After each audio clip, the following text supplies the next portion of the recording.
Presta atenção no relógio, né? Vamos lá.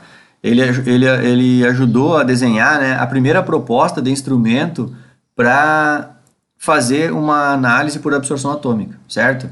Então, não vou ir muito a fundo aqui, só uma curiosidade isso aí, né, pessoal? Para ter mais ou menos uma noção de tempo aí. Vê que não é tão antigo, né?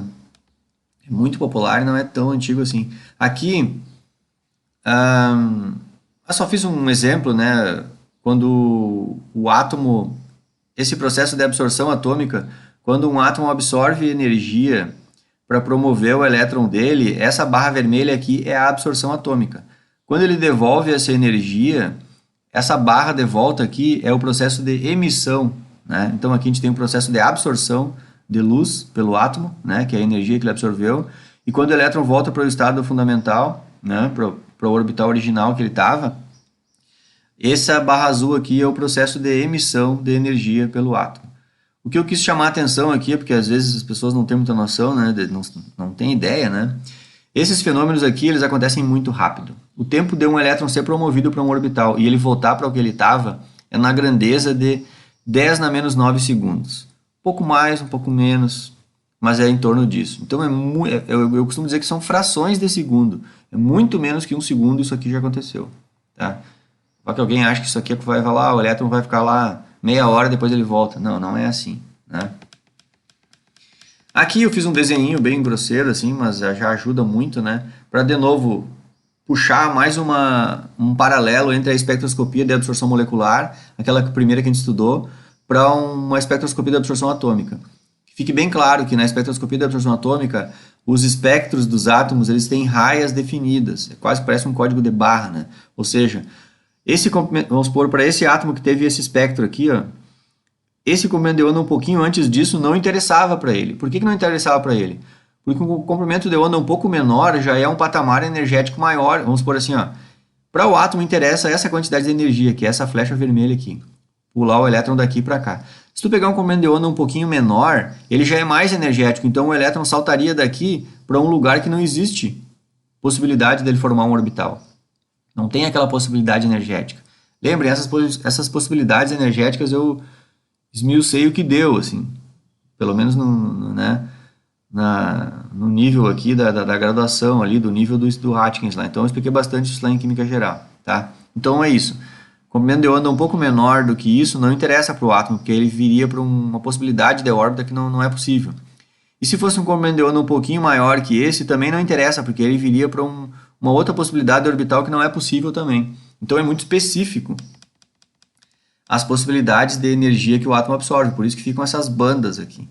Já a espectroscopia molecular, como a molécula faz de tudo, né? Rotação, vibração, translação, aí ela pega praticamente quase que tudo. Nem sempre, né? Eu estou exagerando, às vezes tem uma região assim que a molécula não se interessa. Mas é isso, bem comum a molécula pegar bastante comprimento de onda, né? Ela se interessa por quase tudo. É igual aquela música do Cazuza lá, raspas e restas me interessam. É. Bom, aqui vamos adiante aqui no material. Eu fiz um desenho aqui para mostrar aqui bem o que quer dizer. Aquela hora eu falei de átomo atomizado, né? Então acho que eu quero deixar bem claro assim, do que eu estou falando, né? Vamos supor que a gente queira fazer uma análise de absorção atômica, a gente quer medir o sódio, certo? O sódio, muito provavelmente lá na minha amostra, ele vai é certo que ele vai estar como cátion, isso é certo. O sódio ele é muito reativo. O sódio lá na minha amostrinha líquida. E outra coisa aqui, a gente faz a análise aqui, a gente tem que entrar com a amostra na forma líquida, né? Aí depois ela vai tomar o seu destino lá, depois eu falo. Mas o sódio em meio líquido, certamente ele vai estar como Na+, certo? Então a gente vai ter, por exemplo, aqui eu chutei, né, o cloreto de sódio, aquoso. Então essa aqui é a minha amostra. Quando a amostra entra no aparelho, o aparelho fornece energia, tá? Então vocês vão ver depois os procedimentos para isso. O aparelho vai fornecer bastante energia para isso aqui, e esse NaCl que estava aquoso, toda a água já vai evaporar, vai embora. Já vai ficar só o NaCl sólido, só que o aparelho segue fornecendo energia. E isso aqui é tanta energia que ele consegue fazer o processo de ruptura dessa ligação iônica aqui. Então o sódiozinho vai ficar com o elétron original que ele tinha. E aí ele vai virar o Na0, gasoso. Entenderam? Vai virar o sódio zero gasoso. O sódio 0 é o sódio aquele da tabela periódica. Vou olhar lá qual é o número atômico dele. 11, né? E então ele tem 11 elétrons. Então é isso. Esse é o sódio da tabela periódica. A gente chama de átomo atomizado. Porque ele era um átomo, é óbvio, mas ele já fazia parte de uma molécula. E agora ele é um átomo só, ele está sozinho. E outro, ele está sozinho com a sua configuração eletrônica original de fábrica. Entenderam? É isso mesmo. Está com a configuração eletrônica da tabela periódica. Tá? E aí, se a gente fornece energia para esse sódio atomizado, ele vai excitar o elétron dele para órbitas mais energéticas, que é esse fenômeno aqui, ó. Vamos ver se cabe na mesma tela aqui, ó. Aqui eu peguei o mesmo sódio, ele vai ter o elétron mais energético dele, é o que está em 3s1. Se tu fornecer energia, esse elétron pode vir para uma órbita mais energética, o 3p. Ou se tu fornecer um pouco mais de energia, ele pode vir para o 4s. Ou para sucessivas órbitas que a gente já estudou lá, né? No diagrama lá das órbitazinhas atômicas. E é isso. Quanto mais energia tu fornece, maior é o salto que ele dá para uma órbita mais energética. Só que existe um limite de órbitas atômicas, que a gente também estudou em química geral, lembram? As órbitas atômicas nada mais é do que um roubo de energia que o núcleo atômico faz na energia do elétron.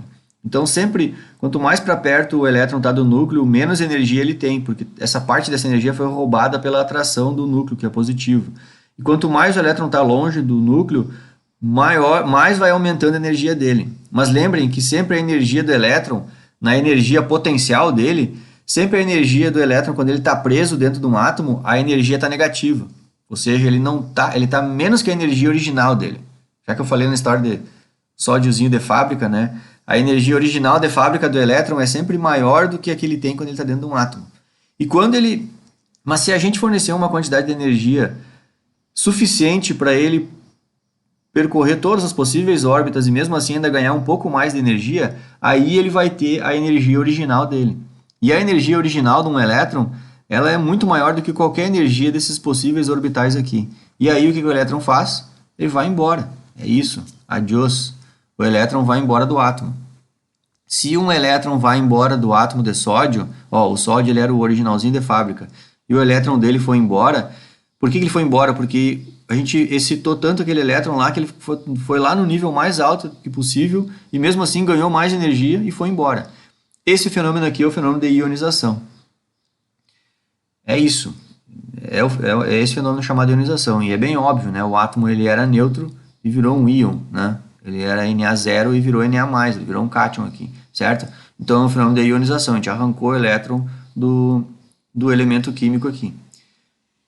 Esse fenômeno de ionização, a gente não quer que ele aconteça dentro da técnica de absorção atômica. Então isso aqui, se a gente está fazendo a técnica de absorção atômica e por algum erro nosso a gente está promovendo esse fenômeno aqui, é um erro experimental nosso. O ideal é que a gente não tenha isso aqui acontecendo, certo? E a outra coisa que fica bem fácil explicar nesse tipo de desenho, desse desenho aqui, desse exemplo aqui, né? Esse esquema, é que é muito fácil enxergar onde é que é a próxima técnica que a gente vai estudar, né? É tudo muito parecido. A gente vai fornecer energia, só que o aparelho não vai se preocupar em ler a energia absorvida pelo átomo, e sim a energia que ele devolve depois. Aí isso aqui é a próxima técnica que a gente vai estudar, que é a espectroscopia de emissão atômica. Então, bem tranquilo, né, de entender, né, eu acho. Então, vamos adiante aqui, acho que ficou bem explicado aí também o que é o átomo atomizado, o que é absorção atômica, o que é emissão atômica, o que é ionização. Aqui no final eu vou fazer uma observação, eu posso até voltar na página anterior aqui, ó. Lembrem que eu falei que as raias de absorção atômica são muito específicas, muito específicas. Eu só vou dizer que na prática elas não são tão específicas assim. Existe uma leve abertura da raia bem na base dela, então é uns picos bem agudos assim, mas não é uma barra reta que nem eu mostrei antes, né? Não é uma coisa reta assim. Na real é um pico bem agudo, então tem uma aberturinha, uma pequena possibilidade de comprimento de onda um pouco antes do ideal e um pouco depois do ideal, eles até são absorvidos, tá?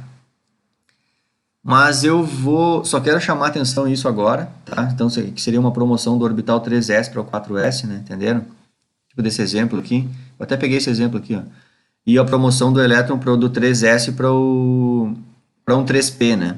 Aqui, ó, do 3s para o 3p seria essa banda aqui, do 3S para o 4S seria essa banda aqui. Só que aí não deu uma raia, uma barra, né? Dá meio, mal um abertinho para baixo aqui do pico, né?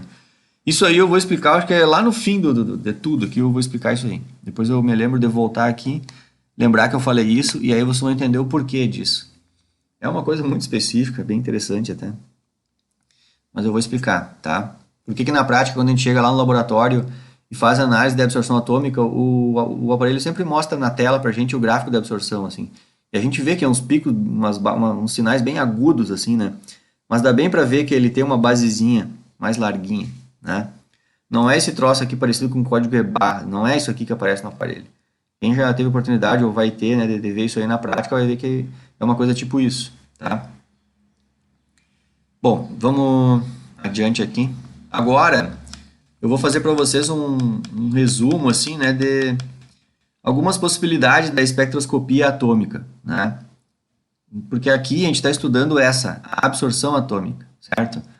Que é medir quando o analito, né, o átomo atomizado, absorve luz para promover o elétron dele para o orbital atômico mais energético. Dentro dessa técnica que a gente vai estudar agora, eu só vou mostrar que existem essa técnica aqui, que eu nem vou colocar no meu material, porque ela é muito rara, assim, então eu nem coloquei no meu material, mas existe a possibilidade de colocarmos uma lâmpada num ângulo diferente, de 45 graus, onde o átomo é atomizado. E aí medir o fenômeno de fluorescência atômica. Só que eu acho que esse fenômeno aqui ele não é tão pronunciado, digamos assim, né? Então, esse tipo de aparelho aqui, ele é bem raro, mas é uma possibilidade da técnica, sabe? Então, a técnica de absorção atômica, que é essa aqui, ó, a gente pega a amostra, coloca num local e esse local vai aquecer a amostra, vai destruir as moléculas e vai deixar o átomo atomizado. Um exemplo desse local é a chama, certo? Então, a gente usa a chama para fazer isso. Eu até vou mostrar para vocês uma foto de um queimador, que ele é bem parecido com esse desenho aqui que eu tentei imitar, né? E a lâmpada, ela também é a mesma lógica que a gente aprendeu na absorção molecular, só que ela já é diferente, ela tem toda uma construção diferente aqui que eu vou explicar ela também, né? Então, por isso que está desenhada bem diferente a lâmpada aqui, ela tem um desenho todo especial lá, porque ela é bem diferente, ela não é aquela lâmpada de tungstênio lá, entendeu? Não é. Depois, o resto é igual na absorção atômica.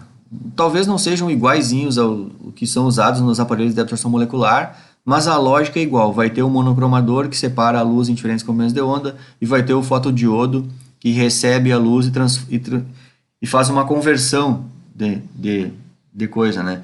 O fotodiodo ele recebe luz e libera a corrente elétrica. E é a corrente elétrica que o aparelho processa e gera como resposta. Então aqui é a conversão das linguagens, né? A gente tem o fenômeno todo acontece numa linguagem de absorção ou não de luz, né? E esse aparelhinho aqui, ele é o tradutor, né? Ele traduz o fenômeno físico ali, químico que aconteceu para um fenômeno elétrico, né? Porque o computador, é claro que e o próprio computador ainda faz uma outra troca de linguagens, né? Se vocês forem pensar. Isso aqui gera uma informação elétrica e o computador trabalha com eletricidade, é óbvio que sim. Mas ele transforma a eletricidade em códigos binários, né? Ou seja, determinada voltagem é um bit e outra voltagem é outro bit. E aí depois é que ele trabalha no código binário. É uma loucura isso, né? Se tu imaginar essas técnicas que eu estou explicando para vocês aqui, a gente fazendo ela e a gente interpretando o resultado na tela do computador, a gente, dentro dessa sequência, ocorreu 3 trocas de linguagens. Existiu uma linguagem de luz, né? Eu digo linguagem, assim, para pensar tipo um idioma mesmo, né? Existiu um fenômeno que era a luz, depois esse fenômeno foi convertido para diferença de potencial, né, eletricidade, e a diferença de potencial dentro do computador, ele converte isso em unidade binária, que é um outro jeito de pensar. E assim vai. Bom, então é isso, eu só quis fazer toda essa explicação aí, mas para falar que o fotodiodo também é a mesma lógica que a gente já estudou, né? Deixa eu parar o vídeo aqui, está estourando meu tempo.